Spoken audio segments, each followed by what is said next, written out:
Hello, beautiful people who care deeply enough about someone who has had someone die that you want to know how the best way is to be with them during their time of grief. And that's what I'm recording here as a third part to being with someone who's in grief. And what I wanted to get to in this part is some examples of what not to say. I think it's easier to hit on what not to say because what you do say is going to be so specific to your person, their relationship with their person who died, and your relationship with the person who's grieving. But here's some things that aren't helpful, and the reason I'll talk about after I list some of these as to why they're not helpful. And so here's one. At least you had them for as long as you did. I'm getting these unhelpful statements to cite the artist here. This is Devine in her book, It's Okay That You're Not Okay, Meeting Grief and Loss in a Culture That Doesn't Understand. And she has written an incredible book. I've talked about it before in other videos. This is on page 20. At least you had them for as long as you did. You can always have another child, find another partner. They're in a better place now. At least now you get to know what's really important in life.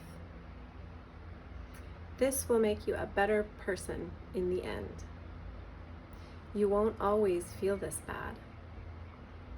You're stronger than you think. This is all part of the plan.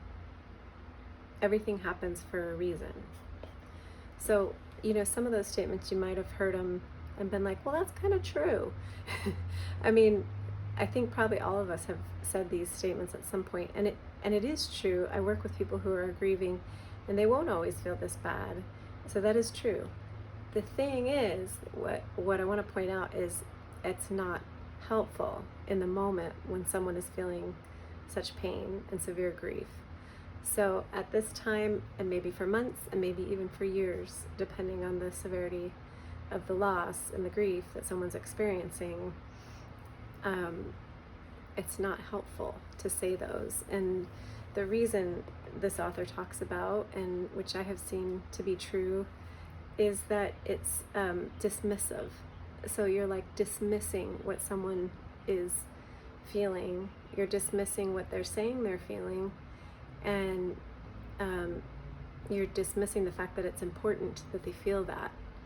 And the other thing is, it implies, there's like an implication in there, you're implying that in each of those statements that they shouldn't be feeling that bad. By saying that and by dismissing someone or what their feelings are, you're suggesting that they shouldn't be feeling what they're feeling. And that just makes someone feel worse. It's kind of like if, I often use the example of dealing with a child, because if a child is crying, or like a baby is crying, we're not gonna, we're gonna figure out what we need to do to take care of them. What's wrong, And if it's continuing even when you try feeding them, and you try changing their diaper, and you try all the things they're probably sick, or something. There's pain. They're teething, something. And so you're kind of, you're not just going to say, oh, this child's, crying for no reason. And sometimes we do that with people in grief. And so that's something to consider when you're thinking about helping someone, is we take them at their word, because here's the other thing, is grief is not linear. It's cyclical. So it's not happening in like this set period of time, or this set plan, or this, it's like things come up and come back around, and someone who might have been fine for 7 months, month 7 hits, and that's when they start feeling really crappy. And they've been thinking themselves, maybe, gosh, this isn't going to hit me too hard, and then it does. Or someone who lost someone maybe when they were younger, and then 7 years pass, and that's when it hits. Something significant in their life might spur it, like they go through a big event and that person who died 7 years ago isn't around to experience it with them. And that's often, when grief could hit. So it's really no rhyme or reason. It's as unique as it is to each person and each relationship the person had with the person who died. This other book I really love is called The Grief Handbook, A Guide Through the Worst Days of Your Life by Bridget McNulty. There's a lot of different grief handbook, the Handbook of Grief, the this and that. But this one is maybe a less popular one, and I just really love what she's created. It's simple, it's a little workbook. And a client of mine, shout out to Donna, she told me about this book and I just really enjoyed it. And she's got a list in here, again, things not to say. And she has a list of at least, things that we put the words at least in front of. And for this one, she's writing it actually things you don't want to say to yourself, but it's also a good guide to things we don't want to say to a grieving person. And she's written here before her mom died, she didn't know how poisonous those two little words were, at least. If your loved one died suddenly, at least they didn't suffer. If your loved one died after a lingering illness, at least you had time to say goodbye. If you were close, at least you have a lot of good memories.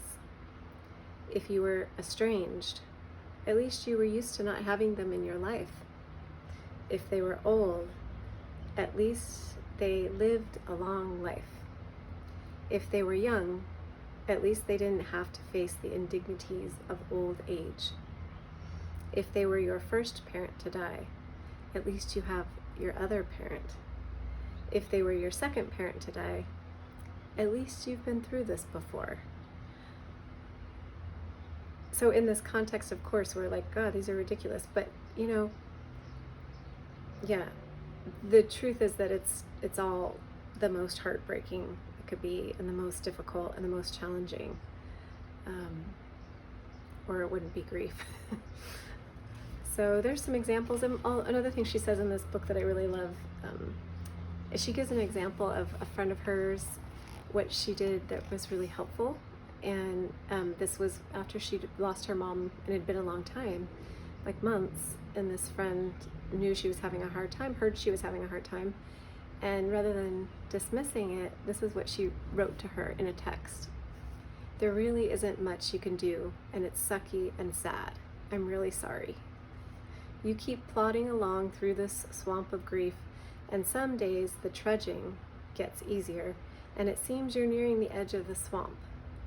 But it's all still so recent and new. And having been through severe grief, I would say that's so true. I mean, after 26 years, sometimes I get these tinges of tough days, and it's like, wow, it's still so hard. It's still so painful. And then I also tread through it, and I get some really beautiful gifts from it. I wouldn't trade it for a second, because I get amazing gifts from it, but there's days where it's just still really hard. So just knowing that a way to help a grieving person is to take how they're feeling at face value and be with them in that. And don't dismiss it, and don't deny what they're feeling. That's a way to help. So again, these are things not to do or not to say, but hopefully that's also helpful. Okay, thanks for listening.